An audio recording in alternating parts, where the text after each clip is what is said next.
India China സംഘർഷങ്ങൾക്ക് പിന്നാലെ 18 മാസങ്ങൾക്ക് ശേഷം ഇന്ത്യയിലേക്ക് പുതിയ അംബാസിഡറെ അയക്കാൻ ചൈന തയ്യാറെടുക്കുന്നുവെന്ന വിവരം പുറത്തുവന്നിരിക്കുകയാണ്. ഇന്ത്യയുമായുള്ള നയതന്ത്ര ബന്ധം പുനഃസ്ഥാപിക്കുക എന്ന ലക്ഷ്യത്തോടെയാണ് ചൈനയുടെ ഈ പുതിയ നീക്കം.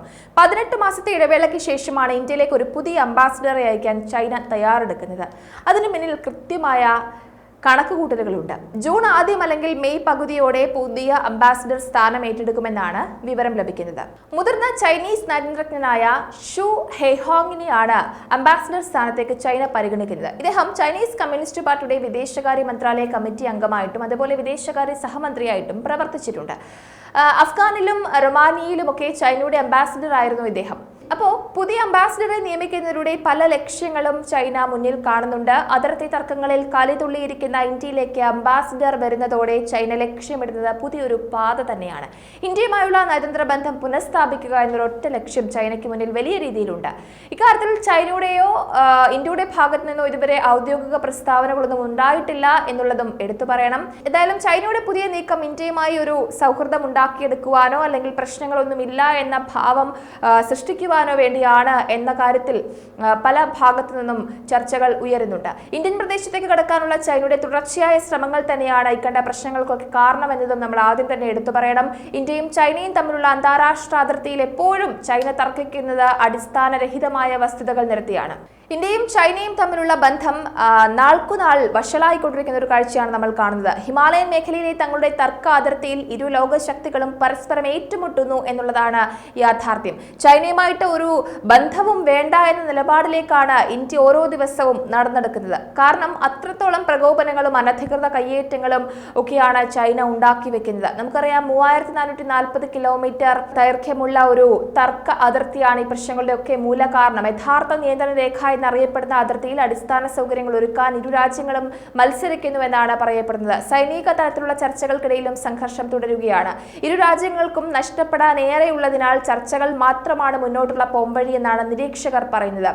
നമുക്കറിയാം, ഇന്ത്യ എപ്പോഴും ചർച്ചകൾ മുന്നോട്ട് വെക്കുമ്പോഴും ചൈനയുടെ കുത്തിത്തിരിപ്പൻ പരിപാടികളും അവരുടെ കുതന്ത്രങ്ങളും ഒക്കെയാണ് എല്ലാം നശിപ്പിച്ചുകൊണ്ടിരിക്കുന്നത്. LAC 3 വിഭാഗങ്ങളായിട്ടാണ് തരംതിരിച്ചിട്ടുള്ളത്. അതായത് പടിഞ്ഞാറൻ ഭാഗത്ത് ഇന്ത്യയുടെ ഭാഗത്ത് ലഡാക്കും ചൈനയുടെ ഭാഗത്ത് ടിബറ്റും സിൻജിയാങ്ങും ഉൾപ്പെടുന്നു. മധ്യഭാഗത്തേക്ക് വരുമ്പോൾ ഇന്ത്യൻ സംസ്ഥാനങ്ങളായ ഉത്തരാഖണ്ഡ്, ഹിമാചൽ പ്രദേശ്, ചൈനയുടെ ഭാഗത്ത് ടിബറ്റ് എന്നിവയിലൂടെ കടന്നുപോകുന്നു. കിഴക്കൻ ഭാഗത്ത് അരുണാചൽ പ്രദേശ്, ചൈന ദക്ഷിണ ടിബറ്റ് എന്ന് വിളിക്കുന്ന ടിബറ്റ് എന്നിവയൊക്കെ ഉൾപ്പെടുന്നുണ്ട്. ആദ്യത്തെയും അവസാനത്തെയും വിഭാഗങ്ങളാണ് ഏറ്റവും കൂടുതൽ തർക്കം നേരിടുന്നതും. സൈനികവൽക്കരണ ശ്രമങ്ങൾ കേന്ദ്രീകരിച്ചിരിക്കുന്നതും ഇവിടെ തന്നെയാണ്. ഉപഗ്രഹ ചിത്രങ്ങൾ പടിഞ്ഞാറൻ ഭാഗത്ത് ടിബറ്റിൽ വർദ്ധിച്ചു വരുന്ന ചൈനീസ് സാന്നിധ്യത്തിലേക്ക് വിരൽ ചൂണ്ടുന്നുണ്ട്. ഇന്ത്യ ചൈന അതിർത്തി തർക്കം രൂക്ഷമാകുന്ന ഒരു സാഹചര്യത്തിൽ പല നിർണായക നീക്കങ്ങളിലേക്കും ഇതിനോടകം തന്നെ ഇന്ത്യ കടക്കുന്നുണ്ട്.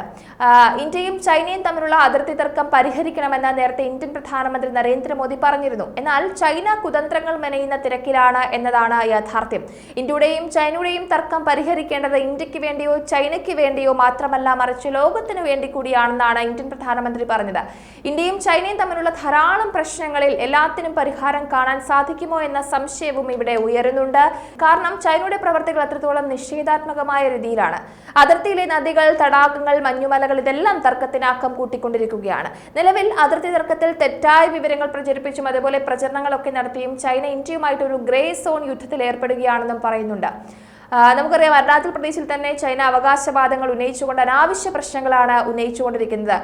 സ്ഥലങ്ങളുടെ പുതിയ പേര് പരാമർശിക്കുന്ന ലിസ്റ്റ് പുറത്തുവിടുക, ഇത്തരത്തിൽ പല കുതന്ത്രങ്ങളാണ് ചൈന മെനഞ്ഞുകൊണ്ടിരിക്കുന്നത്. 2017 ശേഷം 4ാം തവണയാണ് ചൈന ഇത്തരത്തിലൊരു ലിസ്റ്റ് പുറത്തിറക്കുന്നത് എന്നതാണ് എടുത്തു പറയേണ്ടത്.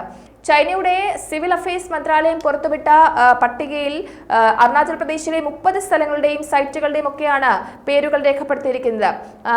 പാർപ്പിട പ്രദേശങ്ങൾ, അതേപോലെ 12 പർവ്വതങ്ങൾ, 4 നദികൾ, തടാകം, മലമ്പാതകൾ ഇതൊക്കെ അതിൽ ഉൾപ്പെടുന്നുണ്ട്.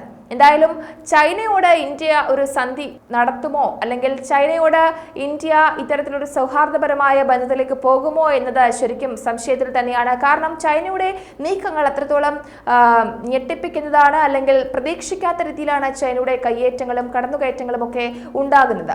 പാകിസ്ഥാനെ കൂട്ടുപിടിച്ചുകൊണ്ട് ഇന്ത്യയെ നശിപ്പിക്കുവാനുള്ള ശ്രമങ്ങൾ തന്നെയാണ് ചൈന നടപ്പിലാക്കിക്കൊണ്ടിരിക്കുന്നത്. അപ്പോൾ എന്തായാലും ഇപ്പോൾ അംബാസിഡർ ഇന്ത്യയിലേക്ക് വിട്ടുകൊണ്ട് പ്രശ്നങ്ങൾ മയപ്പെടുത്താം അല്ലെങ്കിൽ ഒരു സന്ധി സംഭാഷണത്തിലേക്ക് നീങ്ങാമെന്ന് തന്നെയാണ് ചൈന കണക്കുകൂട്ടുന്നത്. പക്ഷേ ചൈനയുടെ ആ കണക്കുകൂട്ടലുകൾ നടക്കുമോ, ഇന്ത്യയുടെ മറുപടി എന്തായിരിക്കും എന്നുള്ളത് നമുക്ക് കാത്തിരുന്ന് തന്നെ കാണാം.